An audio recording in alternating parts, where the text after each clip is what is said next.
Mitali, welcome back to evidyarthi.in। चलिए दोस्तों, अब स्टार्ट करते हैं हमारे नेक्स्ट पार्ट के साथ चैप्टर नंबर 9 में force and the laws of motion. Now beginning with the second law of motion. अब हमें सेकंड लॉ समझना है, लेकिन उससे पहले, क्योंकि अगर मैंने आपको इस वक्त उसका स्टेटमेंट दिया ना, तो आप टोटली कंफ्यूज हो जाओगे कि मैम ये क्या क्या क्या बोल के चले गए हो। ठीक है, तो अगेन हमें फर्स्ट लॉ की तरह उसकी थोड़ी सी फील्डिंग तो करनी पड़ेगी। तो सबसे पहले, अब क्योंकि मैं तुम्हें थोड़ा सा तो डरा दिया है, तो इसे जाहिर रखते, इसे वापस कंटिन्यू करते हैं और मैं आपको इसका स्टेटमेंट देके देखती हूँ। ठीक है, so second law states that rate of change of momentum is directly proportional to the force applied on it and the direction of the force। तो यहाँ पर मैंने बोला तो बहुत आराम से है, but I am so sure कि आपको इसमें से कुछ भी समझ आने वाला इतनी आसानी से नहीं है, क्योंकि हमारे पास कुछ एक नए वर्ड्स आ गए हैं।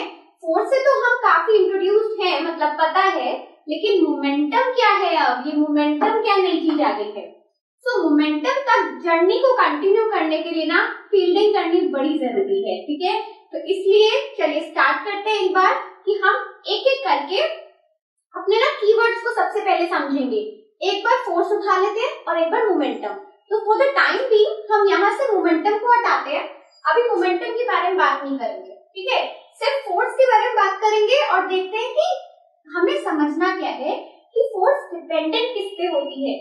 अभी तक हमने फर्स्ट लॉ तक अच्छे से समझा कि इनर्शिया क्या है और फोर्स अप्लाई होने पे इनर्शिया चेंज होता है, लेकिन ये भी पता है हमें कि फोर्स पुश और पुल है किसी भी चीज का स्टेट चेंज करने के लिए। लेकिन बेसिकली आपका जो फोर्स है वो डिपेंडेंट किस पे है, हमें ये जानना बहुत जरूरी है। और सेकेंड लॉ को समझने के लिए तो ये सबसे नेसेसरी स्टेप है। ठीक है, तो चलिए सबसे पहले, काफी इंटरेस्टिंग है, बोर होने की तो इसमें वैसे भी टाइम नहीं मिलेगा तुम्हें, क्योंकि काम करने वाले हो तुम साथ में। ठीक है, जैसे जैसे मैं कह रही हूँ मेरे कमेंट सेक्शन में वहाँ पे आंसर आ जाना चाहिए।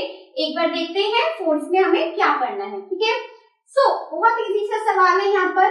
कोई भी मूविंग ऑब्जेक्ट है, गाड़ी ले लेते हैं, फुटबॉल ले लेते हैं, कुछ भी आप इमेजिन कर सकते हो। खुद भी चलना है तो खुद भी चल के देख सकते हो। ठीक है, बस सुनते रहो मेरी बात। तो क्या बात कर रहे थे, अगर कोई भी मूविंग ऑब्जेक्ट है और अगर उस पे मुझे उसे उसमें अगर हमने फोर्स अप्लाई करी है, ठीक है, सो कोई भी मूविंग ऑब्जेक्ट के लिए force can be applied in two ways. तो किसी भी मूविंग ऑब्जेक्ट के लिए अगर मैं फोर्स उस पे अप्लाई करती हूँ, तो या तो उसको मैं स्टॉप करूंगी, यानी कि उसकी नेसेसरी जो भी अभी उसकी स्पीड है उसको कम कर दिया जाएगा, या फिर उसकी स्पीड को बढ़ा दिया जाएगा। राइट, तो यहाँ से भी एक बार देखो, अगर हमने फोर्स अप्लाई करी तो फोर्स क्या कर सकती है, आपके मूवमेंट को, आपके मोशन को या तो स्टॉप कर सकती है या फिर स्लो डाउन कर सकती है उसकी स्पीड को। राइट, और या फिर वो क्या कर सकती है, टू मूव इट फास्ट, या फिर जो भी चीज चल रही है, फॉर सपोज साइकिल, अगर मैं उस पर फोर्स लगाती हूँ तो वो तेजी से भी चल सकती है, और अगर मैं उसका कैरियर पीछे से पकड़ लेती हूँ तो वो स्टॉप हो जाएगी, जो कि वो मोस्ट ऑफ द टाइम हम लोगों ने बचपन में अपने भाई बहनों को परेशान करने के लिए जरूर किया है। तो बस ऐसे एग्जाम्पल से देखो, तुम चुटकियों में समझ जाओगे कि क्या कॉन्सेप्ट है। ठीक है, तो चलो अब ये तो हमें समझ आ गया कि फोर्स दो तरीके से अप्लाई हो सकती है। अब एक एग्जाम्पल के साथ ना इस पे थोड़ा सा वर्कआउट करते हैं। क्या एग्जाम्पल है, kicking a ball, the ball will gain acceleration. तो अब मैंने क्या किया, मैं उसकी मोशन को कम नहीं करना चाहती हूँ, इनफैक्ट मैं काफी उसकी स्पीड तेज करना चाहती हूँ। So what I did, I have kicked the ball, मैंने एक फुटबॉल को लात मारी।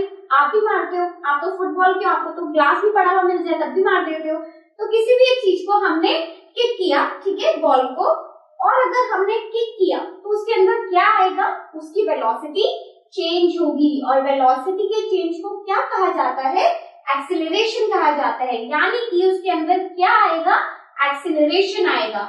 अगर एक्सीलरेशन आता है तो हमें यहाँ से क्या समझने को मिल रहा है कि जितनी तेज हमारी फोर्स लगी, जितनी तेज हमारा किकिंग हुआ, उतना ज्यादा एक्सीलरेशन उसमें बढ़ गया है। ठीक है, तो एक बार हम यहाँ पर इसे लिख के करते हैं। क्या मैंने आपको बताया था, if you kick the ball, इसी वाले एग्जाम्पल को मैं यहाँ आपको कंटिन्यू कर रही हूँ। तो if you kick the ball, velocity में चेंज आएगा। वेलोसिटी में चेंज आने की वजह से आप ये कह सकते हो कि जो आपका बॉल है it will gain the acceleration. ठीक है भाई, एक्सेलरेशन उसने ले लिया। अब क्या कह सकते हैं इसके लिए, एक्सेलरेशन भी ले लिया। ठीक है, इसका मतलब ये है कि जितनी तेजी से बॉल को किक किया जाएगा, यानी कि ग्रेटर द फोर्स, जितना ज्यादा फोर्स है उतना ज्यादा क्या है, जल्दी से मुझे कमेंट सेक्शन में बता दो, उतना ही ज्यादा आपका एक्सेलरेशन है। So greater is the acceleration, यानी कि जो फोर्स है और एक्सेलरेशन है आपस में डिपेंडेंट है, एक के बढ़ने से दूसरे पे फर्क पड़ने वाला है। ठीक है, तो यहाँ से आप बोलोगे मैम आपने बोला था कि हम फोर्स के डिपेंडेंसी को चेक करेंगे या फिर वो समझेंगे, बट यहाँ तो आप एक्सेलरेशन की डिपेंडेंसी बता रहे। कोई बात नहीं, थोड़ी सी और शांति रख लो, अभी समझ आ जाएगा कि मैंने यहाँ पर उल्टा क्यों लिया है। तो हमने बात ये करी है कि जितना ज्यादा फोर्स उतना ज्यादा आपका एक्सेलरेशन, तो फोर्स डिपेंडेंट होता है एक्सेलरेशन पे। या फिर हम इसे ऐसे भी लिख सकते हैं, ज्यादा बेटर वे इस वक्त इसे लिखने का ऐसे है कि जितना ज्यादा एक्सेलरेशन उतना ज्यादा फोर्स। ठीक है, तो बेसिकली आपका जो एक्सेलरेशन है वो किस पे डिपेंडेंट होता है, फोर्स पे। इसे कैसे रीड आउट करते हैं, ये जो साइन मैंने यहाँ पे लगाया है that is known as directly proportional. Directly proportional का मतलब है अगर इसमें ज्यादा ऊपर की तरफ बढ़ेंगे तो इसमें भी ऊपर की तरफ बढ़ा जाएगा, और इनवर्सली प्रोपोर्शनल जो मैं आगे इस्तेमाल करूंगी उसका मतलब होता है कि अगर एक में बढ़ाव होगा तो दूसरे में लेस हो जाएगा, कुछ ना कुछ कम होगा। ठीक है, लेकिन यहाँ पर ये साइन क्या इंडिकेट कर रहा है कि जितना ज्यादा फोर्स लगाया जाएगा एक बॉल को किक करने के लिए उतना ही ज्यादा आपका एक्सेलरेशन बॉल गेन करेगी, उतनी ही दूरी वो पकड़ेगी। ठीक है, तो हम सबसे पहले एक रिलेशन को समझ चुके हैं दैट आपका जो एक्सेलरेशन होता है it's completely dependent on the force and it is directly proportional. ठीक है, चलिए अब मूव करते हैं हमारे फोर्स के सेकंड फैक्टर की तरफ। चलिए दोस्तों, अब मूव करते हैं हमारे फोर्स के नेक्स्ट कॉन्सेप्ट के साथ। क्या डिपेंडेंसी अब दिखानी है हमें, उससे पहले ना आपसे एक छोटा सा सवाल करती हूँ। तो यहाँ पर मैंने दो व्हीकल्स के बारे में लिखा है, एक आपकी स्कूटी एंड साइकिल, और दोनों में से ये आपके तो है नहीं, तो ज्यादा खुश नहीं होना है, लेकिन जवाब देना है। क्या पूछा है कि अगर मेरे पास एक स्कूटी है, दोनों ही आपके दोस्त के हैं और दोनों ही मूविंग है, यानी कि आपका एक दोस्त स्कूटी पे चल रहा है, मूविंग में है, राइडिंग है, एंड दूसरा एक दोस्त आपका साइकिल पे है।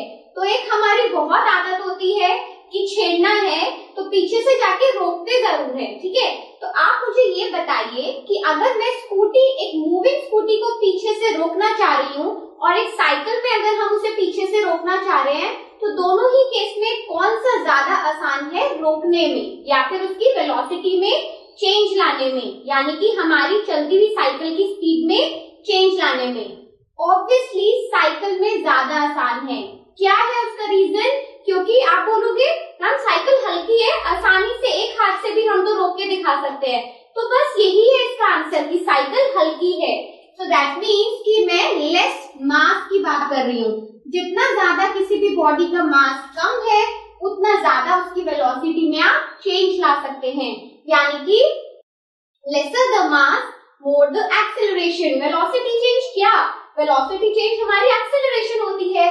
तो जितना ज्यादा कम है हमारी किसी भी बॉडी का मास, चाहे वो मूविंग हो चाहे वो रेस्ट पे हो, लेकिन उतना ही ज्यादा उसमें एक्सेलरेशन गेन करा जा सकता है। ठीक है, तो यहाँ से हमें एक और रिलेशन मिलता है, इसी को आगे कैरी फॉरवर्ड करते हैं कि हमारा जो एक्सेलरेशन है वो इनवर्सली प्रोपोर्शनल है टू दी मास। अब ये इसका क्या मतलब है, ये मैंने आपको पहले ही अभी बताया है कि जितना ज्यादा मास उतना कम एक्सेलरेशन, जितना कम मास उतना ज्यादा एक्सेलरेशन। तो ऐसे सिंबल को जहां पर 1/1 उसके नीचे हम अपना वेरिएबल लिखेंगे, उसी को हम बोलते हैं inversely proportional. Inversely proportional signify करता है कि दोनों में जो चेंज आ रहा है वो ऑपोजिट आ रहा है। अगर इसको इंक्रीज किया जाएगा, किसी भी बॉडी के मास को इंक्रीज किया जाएगा तो एक्सेलरेशन अपने आप कम हो जाएगा, और इसी तरीके से अगर बॉडी का मास कम है तो आपका एक्सेलरेशन कैसा आएगा?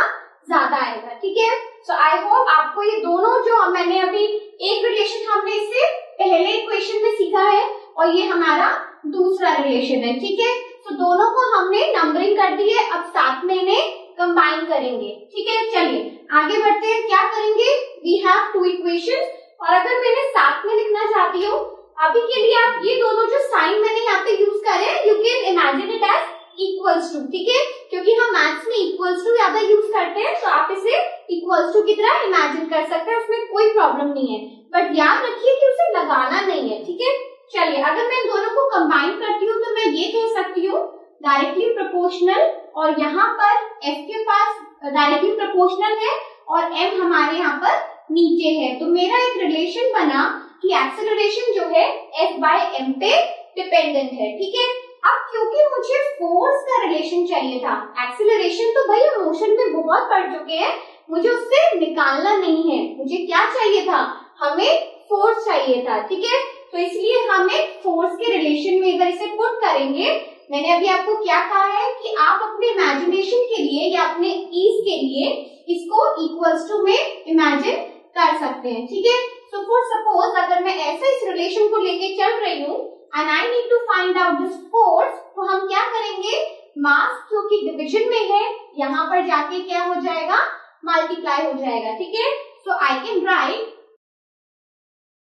फोर्स, आपका जो फोर्स है वो डायरेक्टली प्रोपोर्शनल है मास इनटू एक्सीलरेशन के। यहाँ पर अगर मैं उसी चीज को लिखती हूँ तो फोर्स इक्वल्स टू आ जाएगा आपका mass into acceleration. Basically force का फॉर्मूला हमें यहीं से मिलता है, but for the time being आप यहाँ से ये सिंबल को नहीं हटाएंगे। This is just for your explanation, ठीक है, जिससे कि आपको समझ आ जाए, तो मैंने यहाँ पर आपके लिए साइन रिमूव करके आपको समझा दिया है, but this is very important. हमें अपने आगे सेकेंड लॉ को समझने के लिए we need to remember this कि हमारा जो फोर्स है वो डायरेक्टली प्रोपोर्शनल होता है to the mass and the acceleration. इसका मतलब क्या है कि अगर एक्सीलरेशन में चेंज आएगा, फॉर सपोज एक्सीलरेशन इंक्रीज हो रहा है तो फोर्स भी इंक्रीज हो रही है। सिमिलरली अगर हमारा मास इंक्रीज हो रहा है किसी भी बॉडी का तो फोर्स भी इंक्रीज हो रही है, ठीक है। ये दोनों के साथ हमारा जो फोर्स है वो कैसे रिलेशन में है, it is directly proportional. So I hope now कि आपको ये कॉन्सेप्ट समझ आ गया है।